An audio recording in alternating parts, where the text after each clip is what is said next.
If you're a high-income earner in Canada, you already know the feeling of watching nearly half of your paycheck disappear to taxes. And here's the part that catches most people off guard. The more you earn, the harder it gets to keep up. Your income goes up, but so does your tax rate. And at a certain point, you're not just paying more, you're paying disproportionately more. Over a 25 or 30-year career, that difference can add up to millions of dollars lost to taxes. And most people assume there's nothing they can do about it. But the truth is, there are perfectly legal, proven strategies that can dramatically reduce how much you pay if you plan ahead. This isn't about gimmicks or loopholes, it's about structuring your income and investments in a smarter way so that you keep more of what you earn. Hi, I'm Danny Perro, Senior Investment Advisor at CG Wealth Management.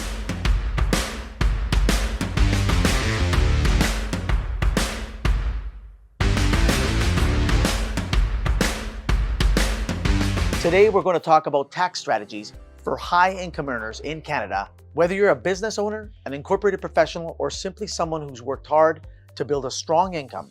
If you don't plan for taxes, the CRA becomes your largest silent partner. But when you understand how to structure things properly, you can reduce taxes today and build tax-efficient wealth for the future and protect your income for retirement. I'm going to walk you through how smart Canadians are doing this step by step. If you find this content valuable, don't forget to comment and subscribe for more expert financial content. Number 1, incorporation. Turn active income into corporate income for business owners and incorporated professionals. Incorporation is often the single biggest lever for tax efficiency. Here's why. Corporate income is taxed at a much lower rate than personal income, often in the 12 to 15% range, depending on your province. That means instead of paying close to 50% in personal tax, you can pay a lower corporate rate and leave more money invested inside your company. But there is a catch. If you pull all the money out of the corporation right away, you lose that benefit. The advantage comes from leaving a portion inside your corporation to grow.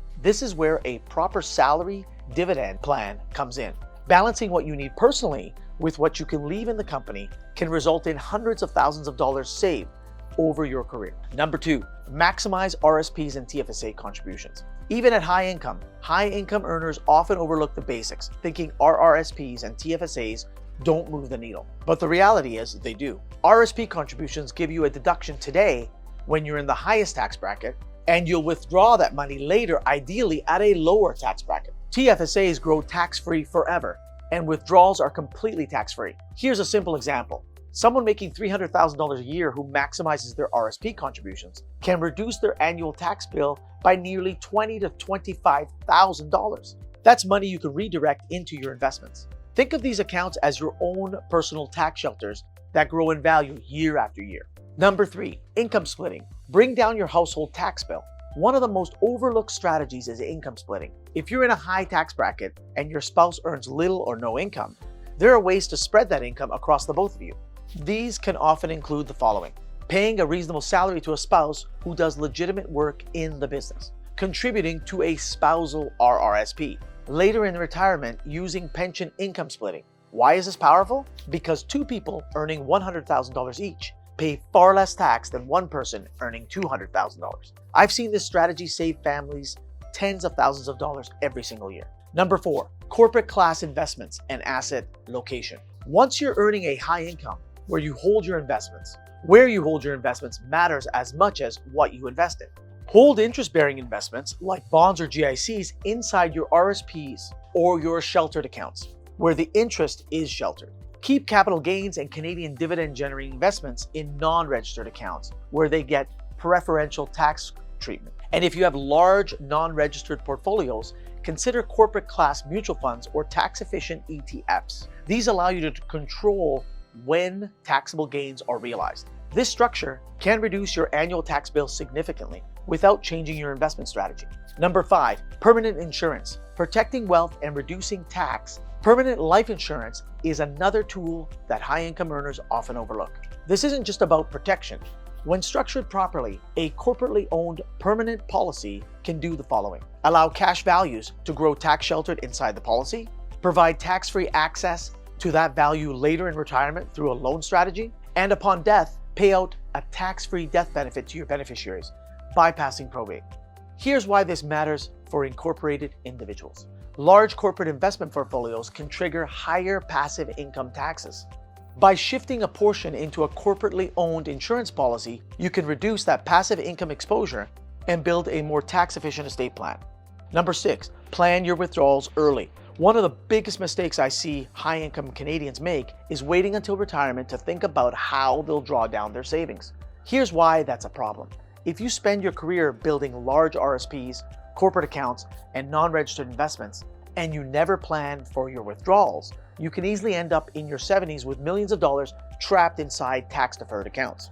At that point, the government forces your hand. RSPs must be converted to RRIFs by age 71, and minimum withdrawals are mandatory every single year. Those withdrawals are fully taxable and can push you into one of the highest tax brackets, sometimes with a higher tax bill than you had during your peak earning years. A smarter way? The solution is to start planning withdrawals earlier, often in your 50s or early 60s. If you retire at 60 or 62 and your income drops, those early years before CPP, OAS, and WIF withdrawals kick in. These are what I call the retirement tax window. During that window, you can do the following. Take smaller, deliberate withdrawals from your RSPs while your tax rate is low. Move that money into TFSAs for tax-free growth. Or invest in a non-registered account with a more tax-efficient focus on capital gains and dividends. By spreading those withdrawals out, you reduce the size of your RSP before age 71, so your future mandatory withdrawals and your future tax bills are much smaller. Let me give you an example. Let's say you have $2 million in RSPs at age 60. If you leave it untouched by 71,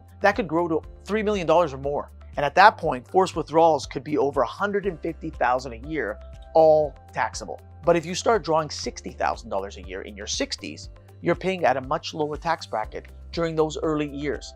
So you're reducing the account size and you're creating room to top up TFSAs. This approach helps smooth out your taxable income instead of letting it spike. This isn't just about your own retirement income. It also has a big impact on what you leave behind. If you pass away with a large RSP or RRIF, that account is fully taxable as income in your final return, potentially creating a huge tax bill for your estate. Planning withdrawals early can protect not only your retirement cash flow, but also the wealth you want to leave to the next generation.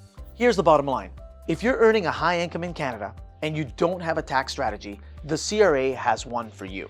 And their plan is simple. You work hard, you save diligently, and in the end, they collect a large share of what you've built. But it doesn't have to be that way. The 6 strategies we talked about, from incorporating your business to maximizing your RRSPs and TFSAs, income splitting, using permanent insurance, and planning withdrawals early, are all about taking back control. When you use these strategies properly, you get to keep more of your money today, grow your wealth in a structure that minimizes tax drag over decades, and you enter retirement with a clear plan for how you draw income without handing over more than necessary to the CRA. Here's what I want you to remember. Taxes will be one of the biggest lifetime expenses, and the difference between someone who plans and someone who doesn't isn't small. It's often millions of dollars over a career and retirement. The best time to start is while you're earning a strong income, not after you've retired and your options are limited. If you want a second opinion on your plan, book a time with me using the link in the description below. We'll review where you are today, look for gaps, and see if there are any opportunities to structure things more efficiently, not just for the next tax season, but for decades ahead. I'm Danny Perro, and as you know, money never sleeps.